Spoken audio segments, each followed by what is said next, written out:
meus queridos irmãos e irmãs, a paz do Senhor. Eu sou o professor Joseone e neste momento está iniciando o EBD em Síntese. Este programa ele é de inteira responsabilidade do Departamento de Ensino da Superintendência Geral da Igreja Evangélica Assembleia de Deus em Mossoró.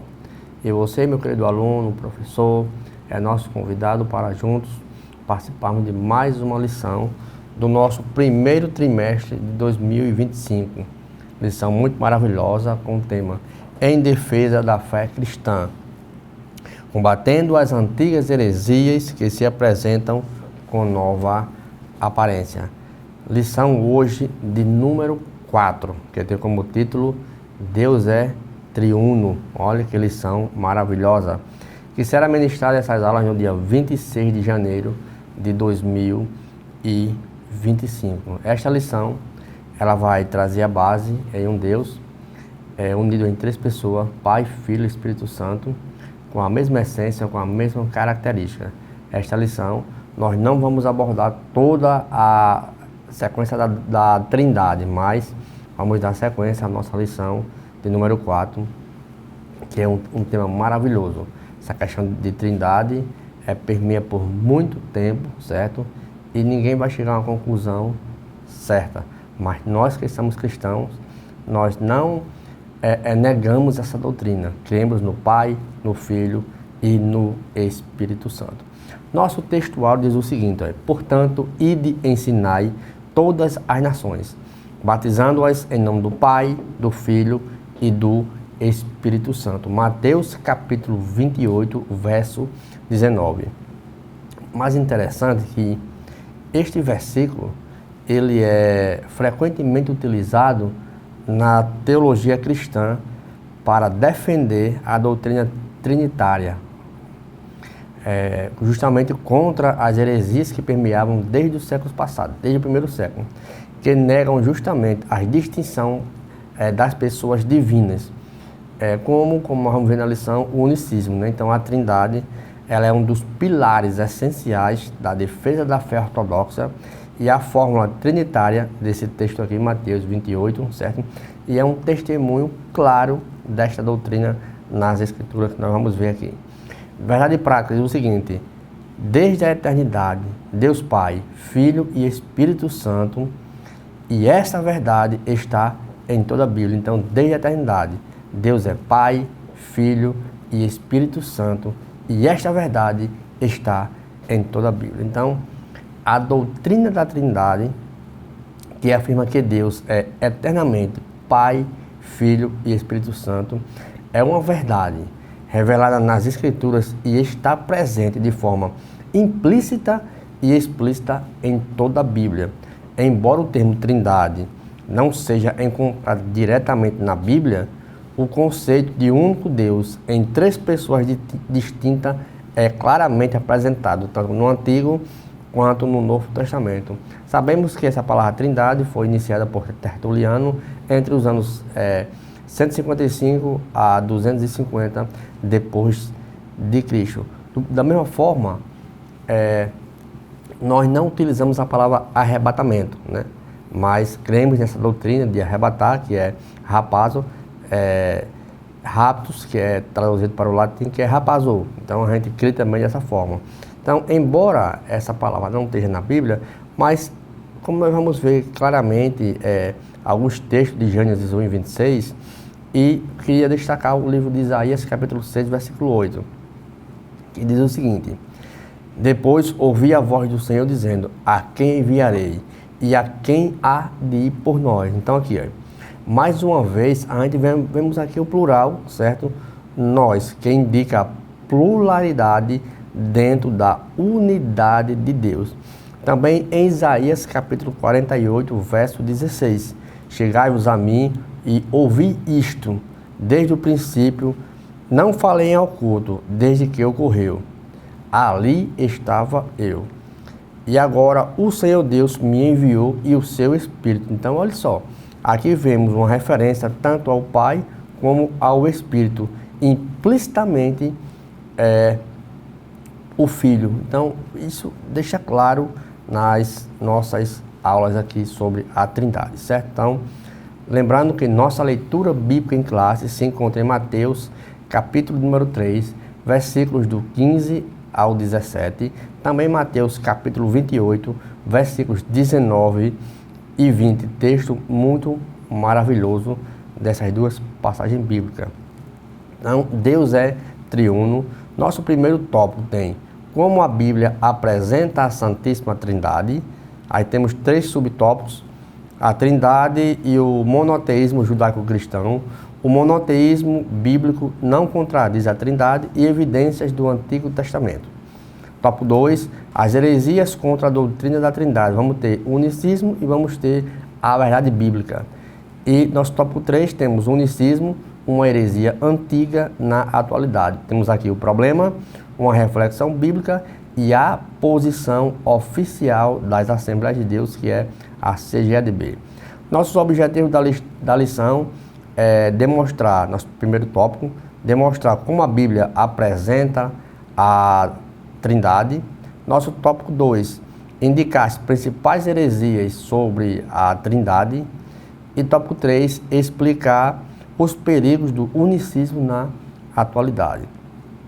Nossa palavra-chave, como de costume, já notória, é Trindade. Então, o autor aqui deixa bem claro que no Novo Testamento mostra que os cristãos do período apostólico reconheciam Deus como triuno, sem precisar de uma formulação teológica, né? Isso foi preciso em alguns concílios, devido a apresentar uma defesa ali perante essas heresias, né?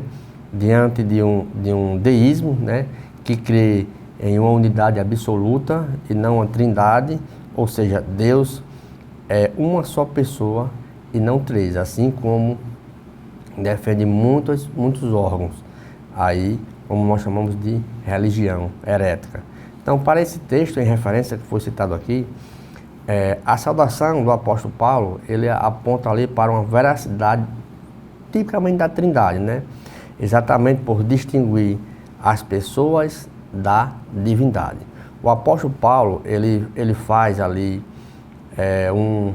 um resumo da situação trinitária, ou seja, que se desdobra dentro de um plano salvífico que é limitado até no intelecto humano. Isso a gente vê até os pais da igreja, ele falando sobre essa limitação de nós compreendermos este assunto tão vasto que é a Trindade. Então nós vemos aqui que Deus mostra que a eternidade do Pai em Salmos capítulo 90, verso 2, do Filho em Isaías 6, do Espírito Santo, Hebreus 9, 14, onipotência do Pai, Isaías capítulo 14, verso 27, a onipotência do Filho em Filipenses 13, 21, a onipotência do Espírito Santo, Lucas 1, 31, a onisciência do Pai, Salmos 139, versos do 1 ao 6, a onisciência. Então são vários textos mostrando aqui a divindade, Pai, Filho e Espírito Santo, 3 pessoas formando ali uma distinção entre Pai, Filho e Espírito Santo, cada um com a sua essência e com o seu plano salvífico. Nós vamos deixar bem claro aqui para cada um de vocês. Então, nosso primeiro tópico, como a Bíblia apresenta a Santíssima Trindade. Então, o autor deixa claro que as Escrituras ensinam que o Deus de Israel revelado nas Escrituras, na Escritura dos judeus, né? Lá em Deuteronômio, capítulo 6, verso 4. É um texto bastante conhecido sobre o chamar de Deus, né? E é interessante que a confissão prática da Trindade na Igreja Primitiva, o título dado bem claro ao Senhor é Kyrios, né? Muita gente vai dizer que é Kyrios, mas é Kyrios. Desde os princípios ali do cristianismo, Jesus ele foi adorado como Kyrios, título empregado, certo? Na Septuaginta, traduzido por o tetragrama Yod, Re, Vav, Re, que é as letras Yud, Re, Vav e Re, que é o Het no hebraico, que no português é YH, WH, certo? Então, isso, nessa passagem aqui, afirma a divindade, onde coloca ali nosso centro da adoração cristã.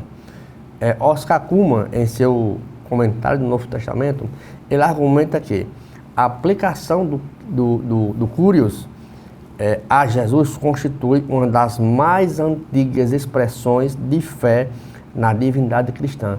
Clemente de Roma, um contemporâneo do apóstolo Paulo, que, segundo a tradição cristã, lá em Filipenses capítulo 4, verso 3, Paulo está citando ele.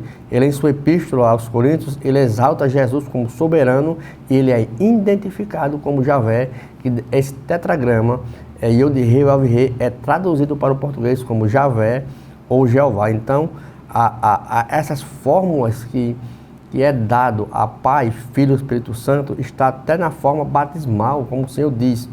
A prática do batismo em nome do Pai, do Filho e do Espírito Santo, e já indicava ali um uso trinitariano da Trindade. Segundo João Crisóstomo, em seu comentário sobre Mateus, em Homilia, capítulo 90, verso 3, ele demonstra que esta fórmula é a igualdade das três pessoas divinas, uma vez que o batismo é realizado sob autoridade divina. Então, são muitos aspectos.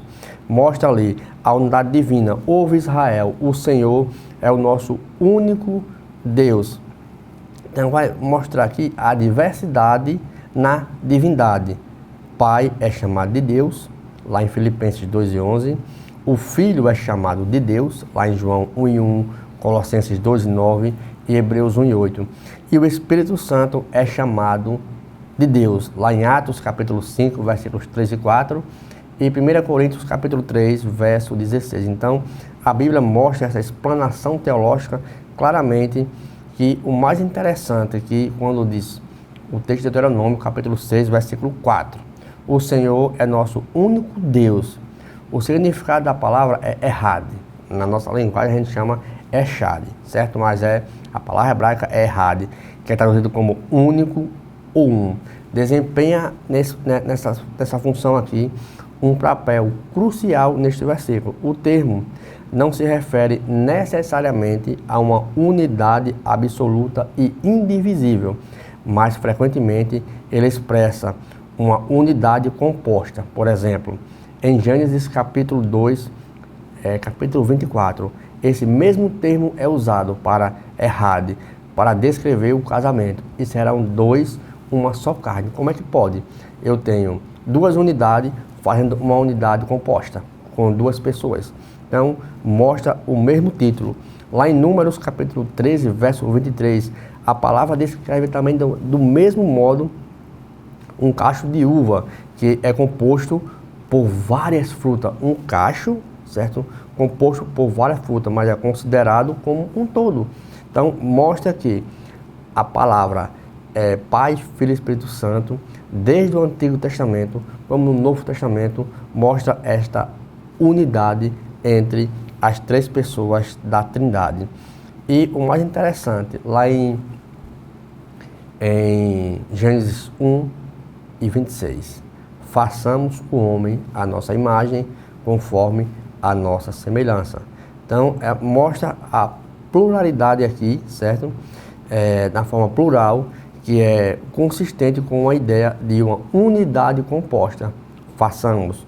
Lá, do mesmo modo, como eu já citei, lá em Isaías capítulo 48. No Novo Testamento, nós temos essa mesma pluralidade, que é identificada como Pai, Filho e Espírito Santo. Mateus, como a gente já leu, 28 e 19, e 2 Coríntios capítulo 13, versículo 13, lá na bênção apostólica. Mais interessante que muitos comentaristas bíblicos, majoritariamente, ele defende essa doutrina do Shema Israel, né? Que o Wisby, ele observa que a declaração ali de Shema não é apenas reafirmação na unidade de Deus, mas também destaca a centralidade do amor e da obediência ao Senhor, o que é posteriormente exemplificado em Cristo como a plena manifestação da Trindade. John Hill, ele diz em seu comentário, ele explica que a palavra Errad no Shema não é uma negação à Trindade, mas uma afirmação de que Deus é único em essência, ainda que subsista em três pessoas distintas, que é o que nós temos na palavra Trindade. Três pessoas distintas, por exemplo, a gente bem sabe, o Pai não é o Filho, o Filho não é o Pai e o Filho não é o Espírito, mas todos têm a essência do mesmo Deus. O Filho é Deus, o Pai é Deus, mesmo com a mesma essência. É tanto quando o Senhor Jesus falou, eu vou ao Pai e rogarei outro Consolador. Essa palavra outro significa um da mesma espécie, ou seja, o mesmo Deus em divindade absoluta. E os pais da igreja, com certeza, eles defenderam essa prática que fundamentou a doutrina da Trindade. Por exemplo, Tertuliano foi um dos pioneiros a utilizar esse nome para defender uma tese ali sobre os absurdos de um único Deus, como nós vamos ver mais lá na frente. É conhecido como o primeiro a usar o termo que ele usou na fórmula Trinitas, né? Enfatizou que Deus é um em essência, mas três em pessoa, uma substância e três pessoas, ou seja, uma substância e três pessoas. Ele argumentou que isso não contradiz o monoteísmo, mas explica a sua plenitude. A Atanásio de Alexandria, ele defendeu lá no seu credo, nós vamos ver também lá na frente, que o Pai, o Filho e o Espírito Santo, eles são coeternos e consubstanciais, mas não são três deuses, e sim o único Deus, distintas em pessoas, em qualidades e em divindade. Olha só, meus queridos, o quanto de assunto que nós temos para tratar a respeito da doutrina da Trindade, ou seja, o Deus triuno. Mas não sai do seu local, que logo iniciaremos o nosso bloco 2, certo? É um tema bastante peculiar, um tema bastante difícil, cheio de controvérsias dessa doutrina, mas nós cristãos cremos nesta doutrina da Trindade. E o tema do nosso segundo bloco é as heresias contra a doutrina da Trindade. Voltamos já.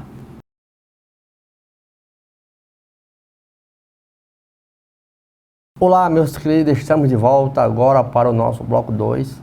Lembrando que esta aula tem muitos assuntos a ser abordado. Um cuidado para que não torne enfadonho para os irmãos. Nosso tópico 2, as heresias contra a doutrina da Trindade.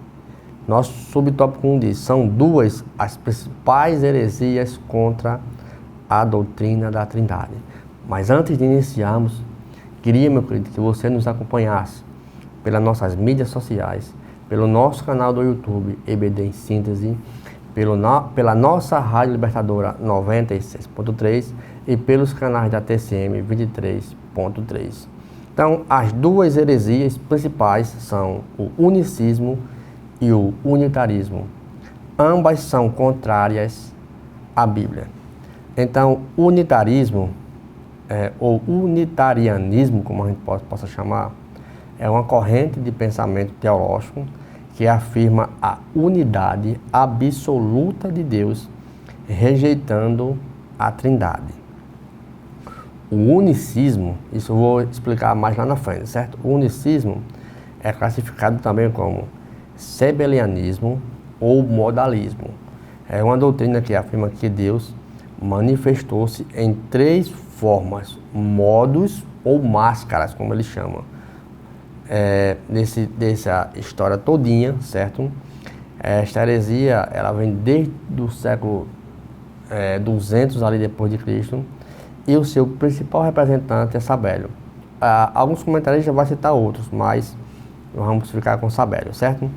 Os unitarismos não devem ser confundidos com os unicistas, porque os primeiros entendem que Deus é único, o Pai de Jesus Cristo. Já os unicistas entendem que o Pai, o Filho e o Espírito Santo são três manifestações diferentes do mesmo Deus. Deixar bem claro que o principal defensor desta doutrina é David Bernard, certo?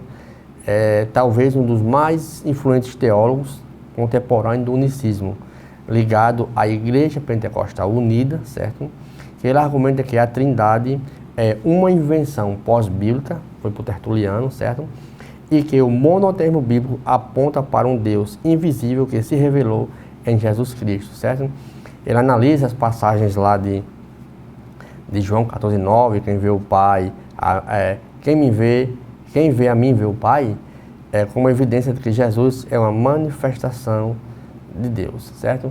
Mas hoje, na leitura, os nomes que foram dados aos contemporâneos foram Noeto, Práxeas e Sabélio, que estão ligados ali às controvérsias cristológicas trinitárias desde o primeiro século, como a gente já falou. Eles desenvolveram que, em graus variados, que era uma associação com o monarquianismo, a palavra até difícil de falar, ou modalismo. Então, esses conceitos foram amplamente criticados pelos apologistas, certo? Do primeiro século, como a gente chama a patrística. Então, não tem um fundamento. Então, Noeto, ele foi um presbítero de Esminas do século II, associado a uma formulação inicial do modalismo patripaciano, ou seja, patripacianismo, como a gente chama. Doutrina central, que ensinava que o Pai e o Filho são o mesmo ser.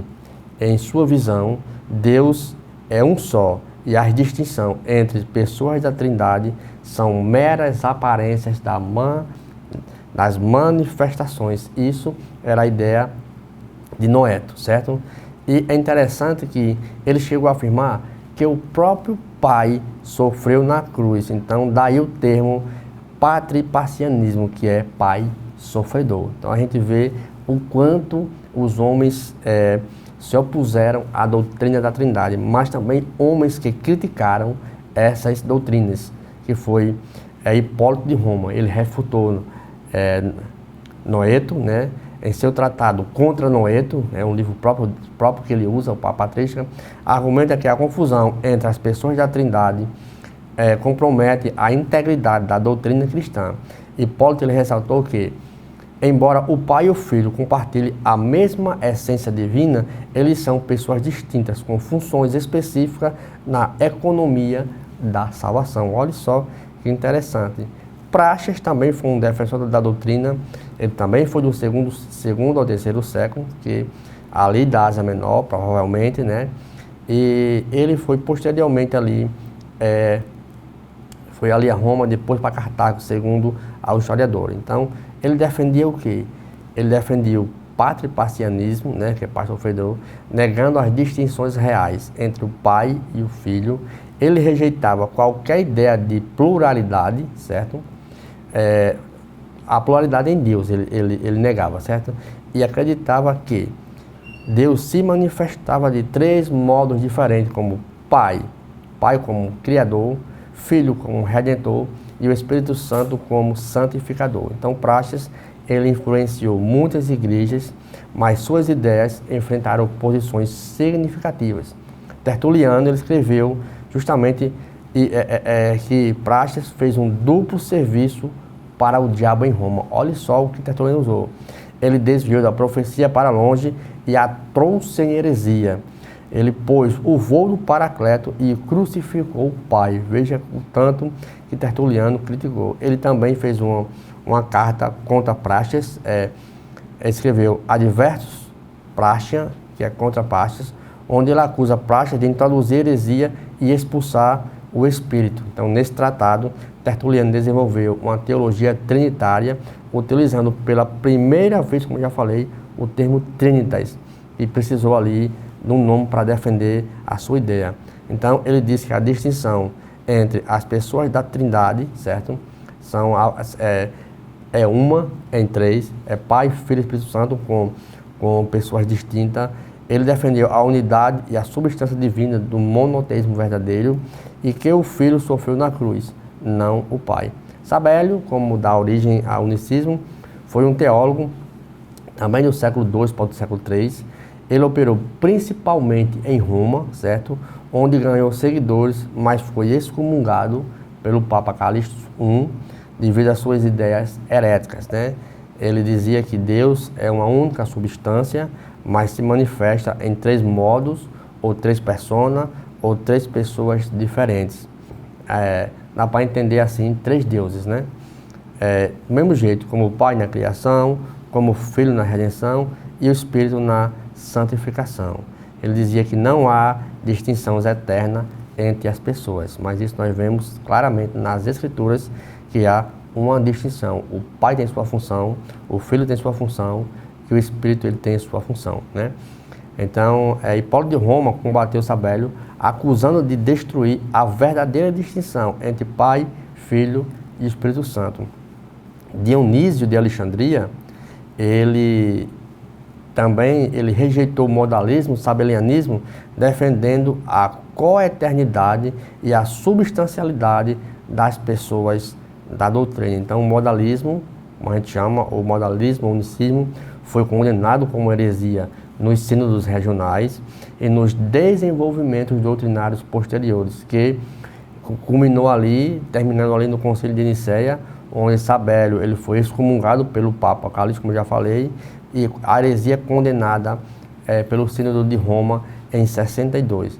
E os apologistas, como eu já falei, que defendeu, foi Hipólito de Roma, Tertuliano, Orígenes, esses homens, eles defenderam a unidade da Trindade, um em três.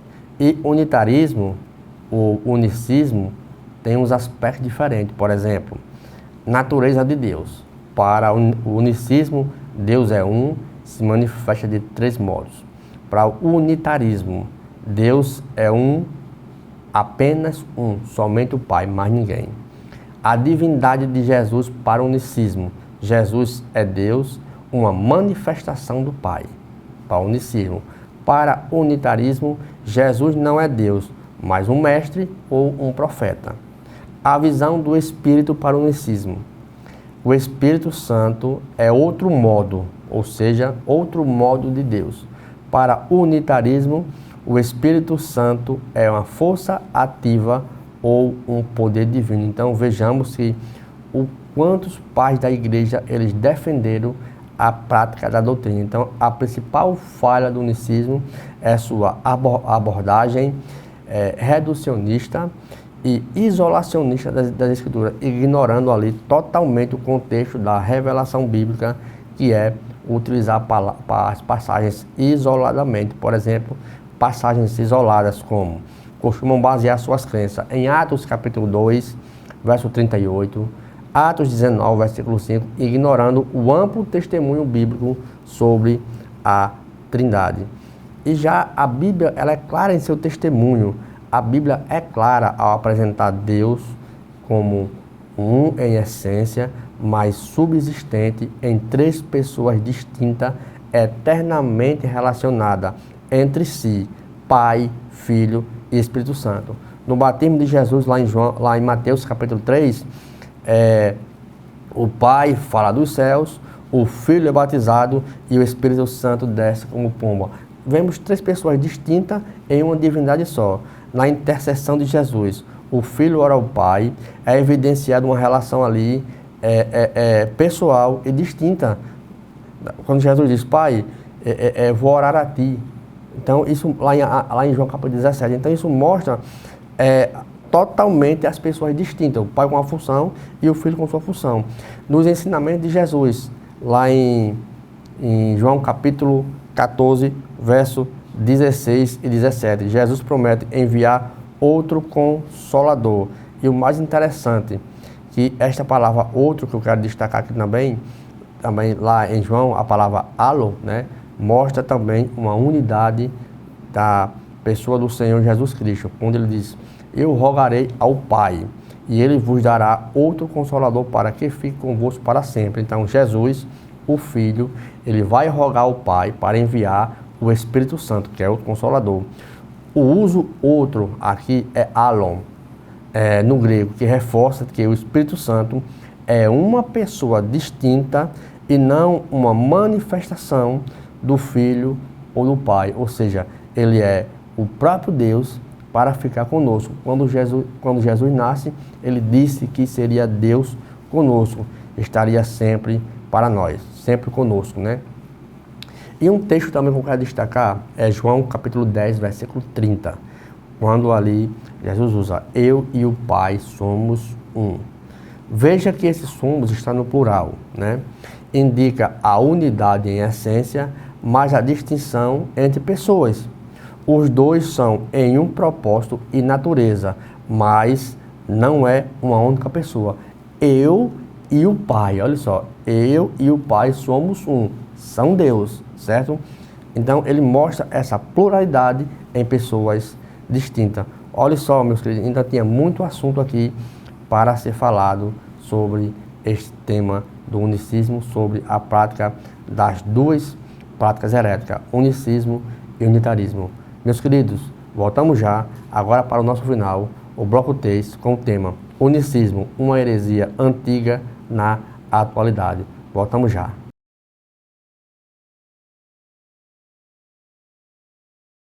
Olá, meus queridos, estamos de volta agora para o nosso final, o bloco 3. Veja o quanto de assunto temos para falar. Nosso bloco 3 é unicismo, uma heresia antiga na atualidade. Nosso subtópico 1 é o problema na atualidade. Como o texto fala, existem alguns movimentos pentecostais que são unicistas e ensinam a respeito de um Deus diferente, de forma útil, por meio de músicas. Por exemplo, esses unicistas ensinam o desvio doutrinário, mostra aqui. Então, o problema do unicismo e nos movimentos pentecostais, os neopentecostais, como a gente chama. O unicismo, ele vem ensinando, por alguns movimentos atuais hoje, uma série de distorções doutrinárias a respeito como se apresenta ali um Deus diferente revelado nas Escrituras. Então, como a gente sabe, passou aqui essa lição, essa visão nega totalmente a doutrina da Trindade, substituindo por um entendimento modalista, em que Deus é uma pessoa que se manifesta de três formas diferentes, como Pai, Filho e Espírito Santo, em três aspectos diferentes, em todas as suas eras e esses tempos totalmente distintos. Por exemplo, eles não habitaram na mesma forma, sempre foram um. Então, esse perigo do unicista é muito difícil de entender, porque qualquer leitor, ele entende que ele vê logo a distinção entre Pai, Filho e Espírito Santo nas Escrituras. Então, como a gente já vimos aqui, que Jesus, como ele disse, que é a vida eterna, lá em João 17:3, e a vida eterna é esta, que conheça a ti, único Deus verdadeiro, e a Jesus a quem enviastes. Olha só. Então, vamos fazer uma analogia, uma análise teológica desse texto. Jesus, ele distingue ali o Pai como único Deus verdadeiro, identifica a si mesmo, olha só, como aquele que foi enviado, olha só. Então, veja só, essa distinção entre Pai e Filho é crucial para compreender a natureza de Deus e o papel de Jesus na salvação. Então, a salvação envolve a relação, envolve a revelação e o relacionamento com duas pessoas distintas, Pai e Filho. Então, o unicismo, ele anula totalmente esses textos, introduzindo ali uma mera manifestação. Isso é o termo que eles utilizam, mas como nós vemos aqui, a unidade e distinção entre Pai e Filho, como já citei lá em João 10:1. O mais interessante é que Agostinho de Hipona, para defender a doutrina da Trindade, e em uma carta sua patrística, ele diz, olha, entendê-la, a doutrina da Trindade, custará a sua cabeça, mas negá-la custará a sua alma. E o próprio Agostinho, ele observa aqui que esta unidade não significa que o Pai e o Filho sejam uma única pessoa, mas que elas são inseparáveis em essências e em vontade. Olha só, os próprios pais da igreja, sem ter o que nós temos hoje, um mero conhecimento de todas as estruturas de Bíblia, de livros, de internet, de fazer pesquisa, eles já defendiam esta doutrina da Trindade. Do mesmo modo como ele defendia, eu e o Pai somos um. Eu e o Pai somos um ali, ele mostra totalmente em essência. E esse conhecimento, lá em Mateus capítulo 11, verso 27, ele deixa bem claro, ninguém conhece o Filho, olha só, senão o Pai. E ninguém conhece o Pai, senão o Filho, e aquele a quem o Filho quiser revelar. Novamente, vamos fazer uma análise teológica desse texto. O pai conhece o filho e vice-versa. Então, o que isso indica? Indica uma relação pessoal profunda e eterna entre duas pessoas distintas.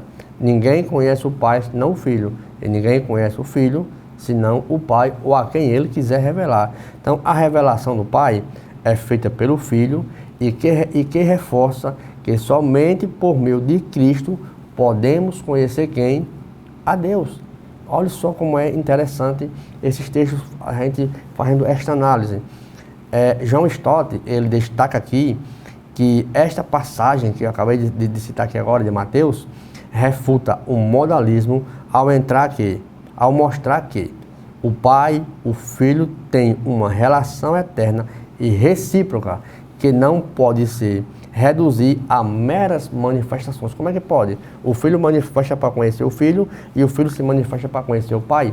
É até sem lógica esse argumento. E temos também aqui várias reflexões bíblicas para entendermos. Então, a questão aqui apresentada sobre unicismo com música, ministério para mover as pessoas, né? A questão aqui ela é um pouco delicada, pois lida com o quê? Com a soberania de Deus em salvar pecadores por meio de sua palavra, independentemente das falhas ou desvios a quem ele proclamar, certo? Então, isso não isenta ali, certo? A necessidade, mas necessariamente um discernimento bíblico apurado em uma fidelidade doutrinária. Porque a palavra, ela tem um poder transformador, que somente a palavra, ela é uma semente viva. A Bíblia ensina que o poder da palavra para salvar, somente a palavra de Deus. Por exemplo, para os instrumentos humanos, Hebreus capítulo 4, verso 12, porque a palavra de Deus é viva e eficaz, é mais penetrante, olha só, é mais penetrante que a espada de dois gumes. Isaías capítulo 55, verso 11. Assim será a palavra que sai da minha boca, ela não voltará para mim vazia. Mesmo quando proclamado ali por instrumentos imperfeitos, a palavra de Deus tem poder em si mesma para germinar e produzir frutos espirituais. Mas, no Sermão da Montanha, capítulo 7, verso 21, 22 e 23, o próprio Senhor Jesus Cristo também diz: nem todo o que me diz Senhor, Senhor, entrará no reino dos céus, mas aquele que fizer a vontade de meu Pai que estás nos céus. Olha só. Muitos me dirão naquele dia: Senhor, Senhor, porventura em teu nome nós não profetizamos, expulsamos demônios, fizemos muitas maravilhas? Ele vai lhe dizer explicitamente: a parte de mim, eu nem te conheço. Então, Jesus já nos deixou esse alerta para nos mostrar que o sucesso de um ministério ali não é a garantia de que, se você não estiver com conformidade com a palavra de Deus, certo? As obras que você fizer não serão produzidas frutos. Obras realizadas em nome de Deus podem ser rejeitadas, certo? Se elas estiverem divorciadas das verdades bíblicas, como nós acabamos de ler um texto aqui, certo? E o unicismo ali, desde a sua origem, ele tem sido amplamente condenado, combatido como heresias pelas igrejas cristãs ao longo da história, certo? Então, esta posição, ela foi baseada nos credos históricos, em declarações doutrinárias de várias denominações de que reconhecem a Trindade como parte essencial da doutrina cristã. Por exemplo, a CGADB, com base em sua declaração de fé, principalmente na página de número 41, na declaração de fé nas Assembleias de Deus do ano de 2017, na página 41, deixa bem claro: negamos o unicismo e o sebelianismo moderno. E vai fazer várias citações, certo? Ou seja, que o Pai, o Filho e o Espírito Santo sejam três modos de uma mesma pessoa divina, porque está escrito que as três pessoas são distintas. Negamos também o unitarismo, pois essa doutrina afirma que somente o Pai é Deus, negando assim a divindade do Filho e do Espírito Santo. Também negamos o triteísmo, ou seja, que existem três deuses, pregado pelos mormons, separados da Bíblia, que revela a existência de um único Deus e verdadeiro. Então, lembrando, o Filho não é o Pai não é o Espírito e o Espírito não é o Filho, mas todos têm a mesma essência e é o próprio Deus. E o mais interessante é que lá em João 3,16, nós vemos ali o Pai sendo o autor da salvação. Vemos também 1 Timóteo capítulo 2, versículos 5 e 6. Jesus, ele é o mediador de uma salvação. Vemos também em Tito capítulo 3, versículo 5, que o Espírito Santo, ele é o autor da salvação para regenerar os crentes.